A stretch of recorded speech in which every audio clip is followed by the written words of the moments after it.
Salam sejahtera, terima kasih karena bersama dengan saya di Nazilin Unity Channel. Ini laporan terkini berkait dengan kejadian anak Rafizi diserang orang. Wow, ini satu kejadian yang kita tidak mau berlaku di Malaysia. Kalaupun Anda tidak bersetuju, kalaupun Anda tidak suka, kalaupun Anda tidak sehaluan dengan Rafizi, janganlah menyerang sampai begini. Menyerang dengan fizikal, apalagi melibatkan anak kecil, apalagi melibatkan keluarga. Ini satu tindakan yang bacul, satu tindakan pengecut, dan satu tindakan yang amat kita kutuk. Bayangkan anak Rafizi diserang orang. Apa sebenarnya cerita dan siapa penyerangnya? Akhirnya Anda akan ketahui. Ini kenyataan media, serangan ke atas anak Rafizi Ramli. Bagaimana keadaannya? Adakah kecederaan yang parah ataupun bagaimana? Ikuti ulasan dan laporan berita ini. Kejadian serangan terhadap anak Rafizi yang berlaku sebentar tadi. Sekitar jam 1.45 petang ini, semasa anak dan isteri Rafizi memasuki kereta untuk meninggalkan sebuah pusat membeli belah di Putrajaya. Secara tiba-tiba, seorang lelaki mengheret anak Rafizi dan mencucuknya dengan jarum suntikan. Ini satu tindakan yang bacul, satu tindakan yang kurang ajar, dan satu tindakan yang betul-betul kita amat kutuk. Perbuatan ini memang tidak boleh kita terima, apalagi dengan menggunakan jarum suntikan. Ini akan menyebabkan ketakutan yang melampau, trauma kepada anak-anak kecil. Bayangkan, bukan perbuatan yang baik seperti ini. Kita harap pelakunya dapat diberikan tindakan sewajarnya. Saya harap semua orang dapat bersolidariti untuk anak Rafizi. Semakan menunjukkan dua orang lelaki yang menaiki sebuah motosikal telah mengekori kereta isteri Rafizi. Pada khidmat Rafizi, mereka telah merancang serangan itu lebih awal lagi, kata Rafizi. Sebelum kita teruskan ulasan dan laporan berita bagaimana keadaan Rafizi, anak Rafizi, dan bagaimana keadaannya diserang, sila tinggalkan komen Anda dengan tanda pagar kami sayang Rafizi. Dan sebelum itu, saya perkenalkan dulu kepada Anda semua. Ini terapi imun transfer factor folate. Terapi imun yang meningkatkan daya imun badan kita sehingga 400%. Secara umum dan ringkasnya, kita kena penyakit karena daya imun badan kita yang bodoh. Kita tidak sembuh daripada penyakit karena imun badan kita yang lemah. Apabila imun badan kita jadi bodoh dan lemah, semua jenis penyakit melekat dalam tubuh badan kita dan tidak sembuh-sembuh. Akhirnya kita kena masalah penyakit yang serius. Tapi dengan adanya terapi imun ini, mendidik dan mengajar imun badan kita menjadi kuat, mendidik dan mengajar imun badan kita mengenal mana satu lawan dan mana satu kawan dalam tubuh badan kita, kita sembuh daripada semua jenis penyakit. Bukan karena transfer terapi imun ini, tapi imun badan kita yang telah menjadi kuat dan gagah perkasa. Dapatkan produk ini melalui nomor telepon saya yang tertera di dalam video ini, dan produk ini lulus KKM, halal, diperakui oleh dokter-dokter di seluruh dunia. Saudara, kalau selama ini Anda berdoa untuk kesembuhan dan kesehatan Anda, mungkin ini adalah jalan yang Tuhan tunjuk kepada Anda untuk lepas daripada masalah kesehatan itu. Cepat dapatkannya melalui nomor telepon yang tertera dan mendapatkan khidmat nasihat percuma. Saudara-saudara sekalian, menurut Rafizi, serangan itu melibatkan dua orang lelaki yang berpakaian hitam sepenuhnya dan bertopi keledar yang menutup muka keseluruhannya. Mereka telah menunggu lebih awal dan bergegas menyerang anak saya pada ketika yang sesuai, kata Rafizi. Anak saya telah dibawa segera ke hospital UPM untuk rawatan. Pihak polis juga telah berada di tempat kejadian sejurus kejadian. Saya dan keluarga saya telah pun memberi kenyataan kepada pihak polis, kata Rafizi. Sebarang maklumat lanjut mengenai kejadian, siasatan, dan keputusan pemeriksaan dokter sewajarnya dikeluarkan oleh pihak polis dan hospital UPM. Sebarang maklumat lanjut mengenai kejadian, siasatan, dan keputusan pemeriksaan dokter akan dilaporkan. Saya ingin mengucapkan jutaan terima kasih kepada pihak PDRM dan hospital UPM yang telah membantu keluarga saya melalui kejadian ini, kata Rafizi lagi. Sepanjang saya menjadi seorang ahli politik berprofil awam, inilah kali pertama keluarga saya menjadi sasaran serangan dan ugutan seperti ini, kata Rafizi. Saya percaya serangan ini adalah satu amaran kepada saya supaya tidak bersuara lantang dalam beberapa isu tertentu. Terima kasih kepada semua yang telah menghantar message dan bertanya kabar, kata Rafizi lagi. Insya Allah, sementara saya akan mengambil langkah susulan untuk meningkatkan kewalan keselamatan, saya juga tidak akan tunduk kepada sebarang ugutan dan saya akan terus menjalankan tugas saya seperti biasa, kata Rafizi lagi. Itulah dia kenyataan rasmi media serangan ke atas anak Rafizi Ramli. Beberapa komen daripada netizen berkait dengan isu ini, ada yang mengatakan, semoga anak dan keluarga YB baik-baik dalam perlindungan Allah.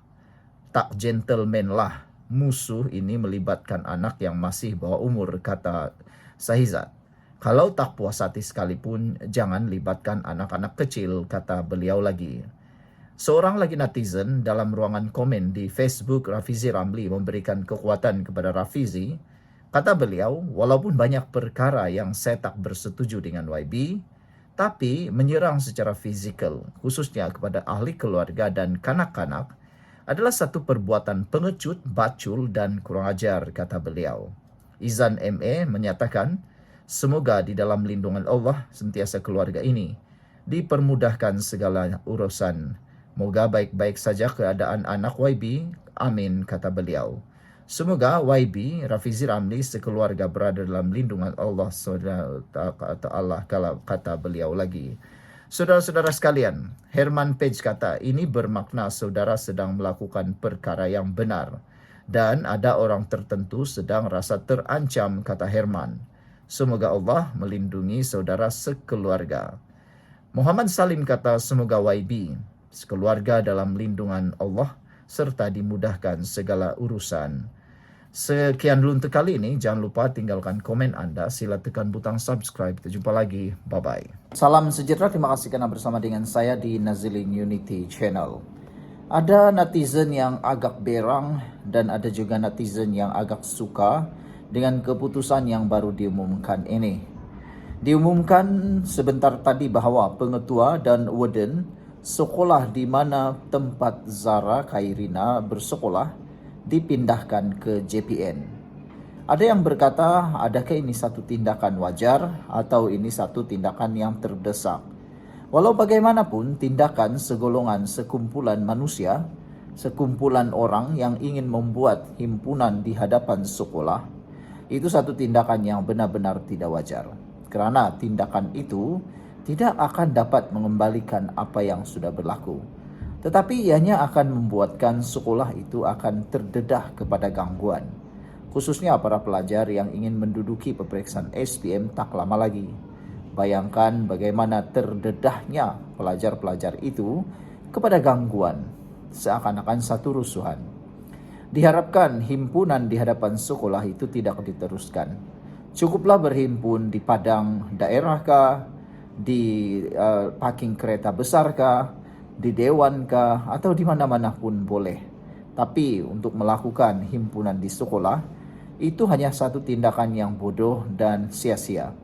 Lagi pula, tindakan seperti itu kelihatan seperti satu tindakan yang membelakangi ketentraman awam. Apabila mereka lakukan itu, akan menyebabkan gangguan kepada anak-anak. Patutnya ibu bapa menghalang perbuatan itu. Kalau benar mereka nak memperjuangkan, lakukanlah di tempat yang tepat dengan perkara yang tepat. Hari ini apabila Kementerian Pendidikan Malaysia akan menempatkan sementara peguam penolong kanan hal ehwal murid dan semua warden SMK Tun Datu Mustafa di Jabatan Pendidikan Negeri Sabah JPN, ramai orang yang sebenarnya sangat bersetuju dengan tindakan ini. Walau bagaimanapun ada juga orang yang agak sedikit biadab apabila mengatakan ini adalah balasan kepada mereka. Betulkah ini hukuman? Betulkah ini satu balasan kepada mereka? Saya rasa ini bukan satu balasan, bukan juga satu hukuman. Tetapi sebagai satu langkah untuk lebih membiarkan siasatan ini berjalan dengan telus, siasatan ini berjalan dengan baik. Ada ramai orang yang menambah, kata mereka, perlu dipecat. Tapi pada pendapat saya, tidaklah adil untuk memecat kalau belum ada keputusan yang penuh. Netizen juga haruslah berfikir secara wajar. Janganlah terlalu mengikut emosi. Kita tunggu keputusan.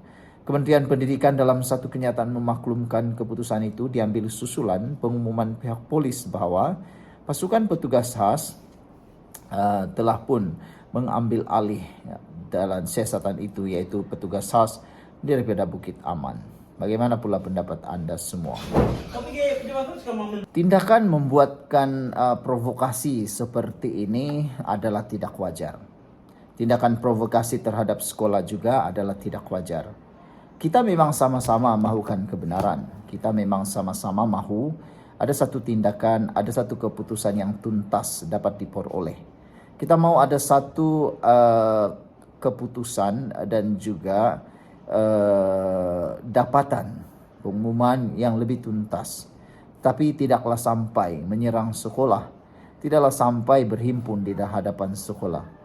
Tahukah kamu bahwa apabila itu semua berlaku, itu akan menyebabkan banyak gangguan terhadap pembelajaran para pelajar dan sekolah. Paling terjejas ialah apabila SPM yang menjelang tiba. Pengetua dan Boden serta siapa yang terlibat ini juga pasti telah pun terjejas. Kita harapkan semuanya berjalan dengan lancar tanpa ada insiden yang lebih membuatkan perkara ini menjadi lebih panas dan tular. Paling penting saudara-saudara sekalian, kita mahu supaya jangan ikut emosi. Perkara pertama yang perlu kita elakkan ialah penyebaran fitnah, penyebaran berita palsu. Selain daripada itu, kita mengecam ahli-ahli politik maupun parti-parti politik cuba mengganggu kuat ketentraman awam dengan menggunakan isu ini, menunggang isu ini semata-mata untuk mendapat rating, semata-mata untuk mendapat sokongan, semata-mata untuk dilihat relevan dan terpalinglah memperjuangkan konon. Dan kita juga tidak mahu pempengaruh-pempengaruh sosial kononnya mereka lah terpaling mengambil perhatian, tapi sebenarnya mereka menyebar fitnah yang tidak tentu-tentu. Kita ucapkan tahniah kepada Kementerian Pendidikan Malaysia yang telah mengambil keputusan yang amat penting.